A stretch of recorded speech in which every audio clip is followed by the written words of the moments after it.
Hey, it's Joe of Joe's Carp Adventures, and I'm hoping to do a little fishing, but the weather doesn't look too encouraging. Hoping that it will blow over and I'll have a chance to do a little bit of fishing.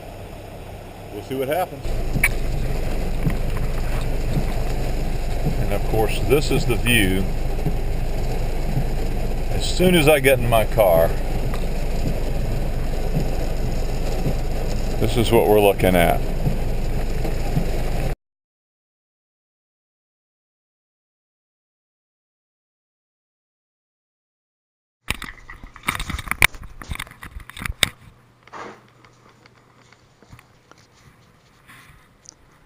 You may ask why I was fishing at a little drain pipe. The reason is the water was high and there were a couple of carp nosing around right in that muddy water.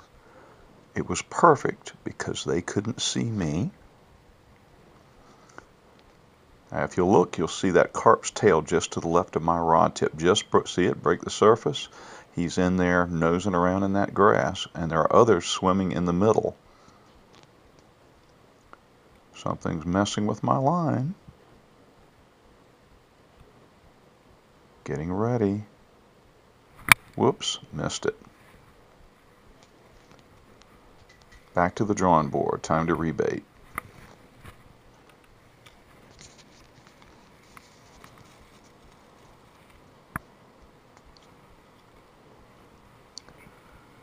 You'll notice the piece of bread has some crust on it. Crust is not optimum when it comes. The crust is dry and doesn't pack into a dough ball as well, so I put it in my mouth to wet it slightly so it'll make a better dough ball. You'll notice I just leave the tip of the hook showing on top so that I have a better chance of setting the hook. So here we go again.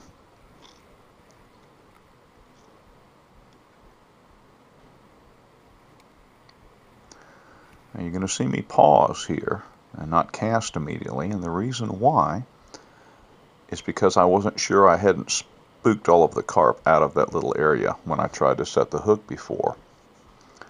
So I'm waiting. I'm looking to see if I see any additional fresh mudding going on or see any more tails breaking into view or anything like that to indicate there's still a carp in there. No point in fishing if all the carp have spooked, right?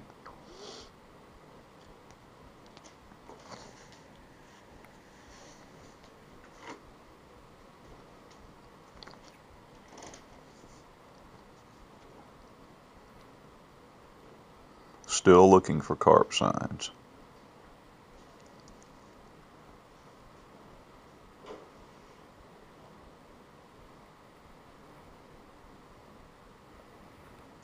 Okay, must have seen something because I plopped it back in.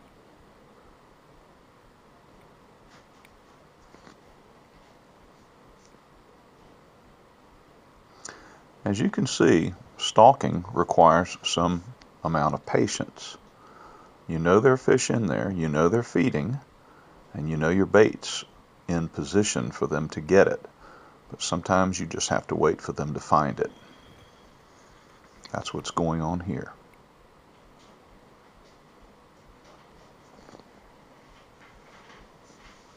There's a tail breaking the surface, again, just to the left of my rod tip, and some fresh mudding going on. If you'll look there now, you can see it. There's a tail.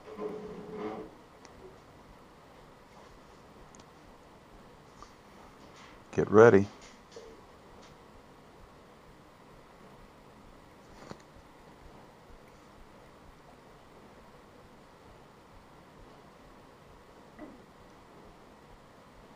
Gotcha.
Okay, I've spotted another carp by some mudding and some bubble trails just a few feet off the bank, as you'll be able to see when I flip my bread out there.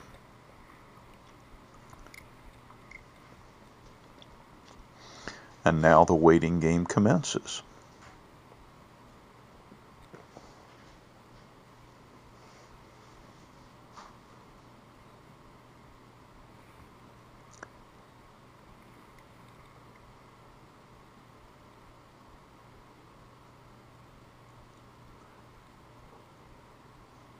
Of course, when one's expecting another capture, it's prudent to check whether you're still recording or not.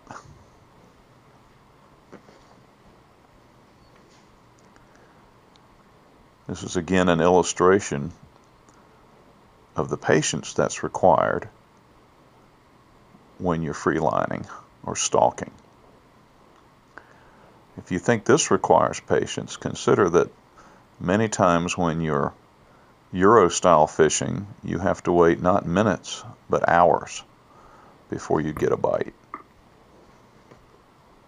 Some Eurocarpers carp fish continuously for days at a time without a bite. So this really isn't too bad.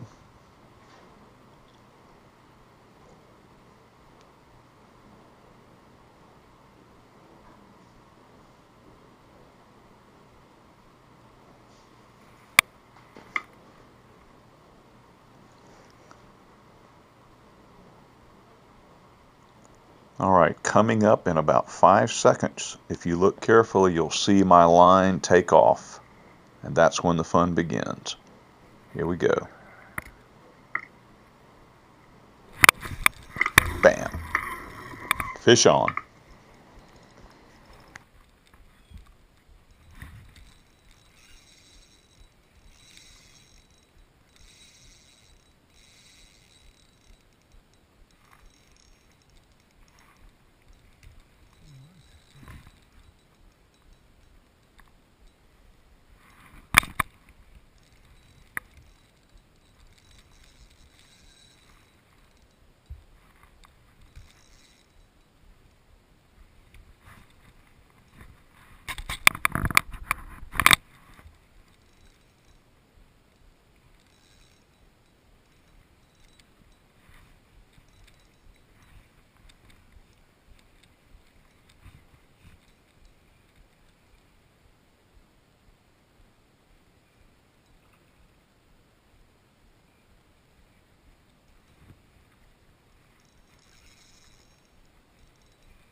Oh, you can't always catch what you want.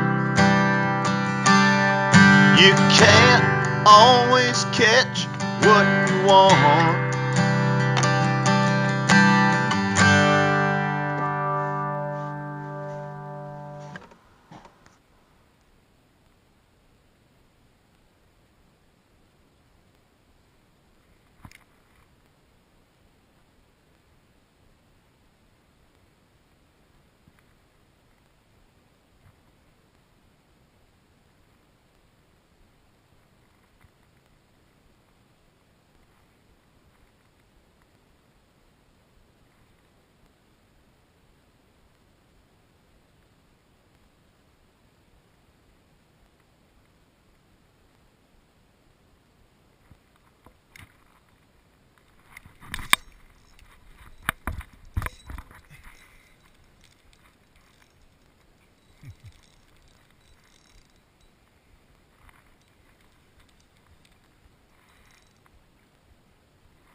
Hey, yeah, mean old snapping turtle.